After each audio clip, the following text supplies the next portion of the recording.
Welcome to this biblical study series on Christ in the Sanctuary, the Cross, and the Sevenfold Spirit. We will trace the journey from justification to sanctification to glorification, using King James Version texts throughout. This video was created by Pastor Houston Taylor, M.A., of the Lakeview Seventh-day Church.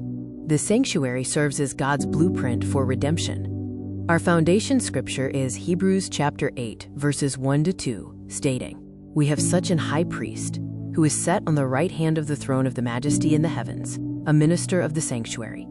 The earthly sanctuary was a physical representation of the heavenly, revealing God's eternal plan through Jesus Christ, our high priest. Understanding the sanctuary is key to comprehending salvation.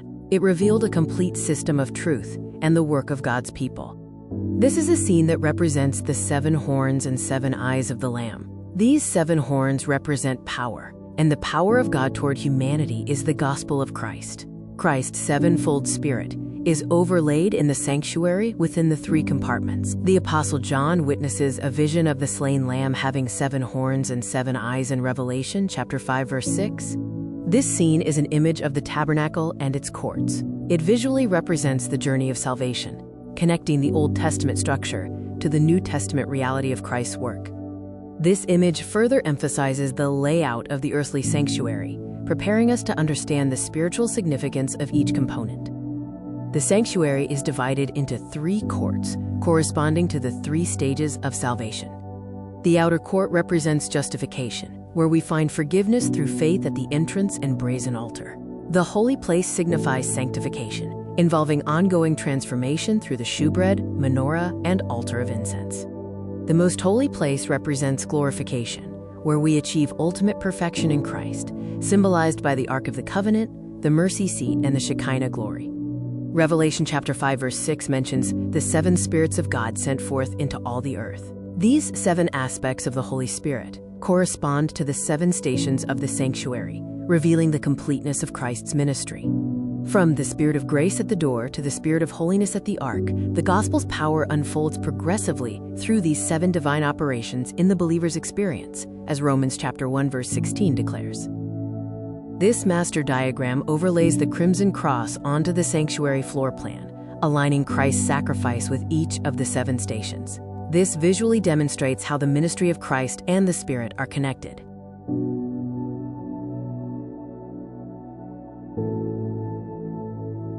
Every detail of the sanctuary, from the bronze altar to the Ark of the Covenant, was divinely specified and carried profound symbolic meaning, pointing to aspects of Christ's character and redemptive work.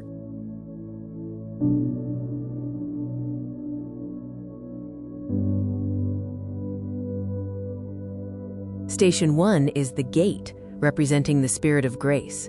It was the only entrance, symbolizing that access to God is only through Jesus Christ. Grace grants access based on God's unearned favor, as seen in John chapter 10, verse 9, and Ephesians chapter 2, verses 8-9. Station 2 is the brazen altar, symbolizing the Spirit of truth. It was central to the outer court, revealing the reality of substitutionary atonement. Without the shedding of blood, there is no remission of sins. Station 3 is the bronze laver, representing the Spirit of adoption. Located between the altar and the tabernacle, it was used by priests for washing before service. It symbolizes ongoing cleansing and the spirit of adoption that makes us children of God. Entering the holy place, we move from the outer court of justification into the daily ministry of sanctification. The structure was covered in layers, separated by a veil into the holy place and the most holy place. Station 4 is the table of shewbread, representing the Spirit of life. The 12 loaves symbolize Christ as the Word of God, our spiritual sustenance. Feeding on God's Word maintains spiritual vitality.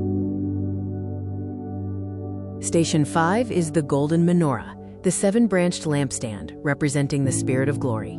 It was the sole light source, symbolizing the Holy Spirit's presence, enabling believers to be light bearers, shining not by might, but by the Spirit. Station 6 is the altar of incense, symbolizing the spirit of supplication. Located before the veil, its sacred incense represents the prayers of God's people made acceptable through Christ's merits and intercession.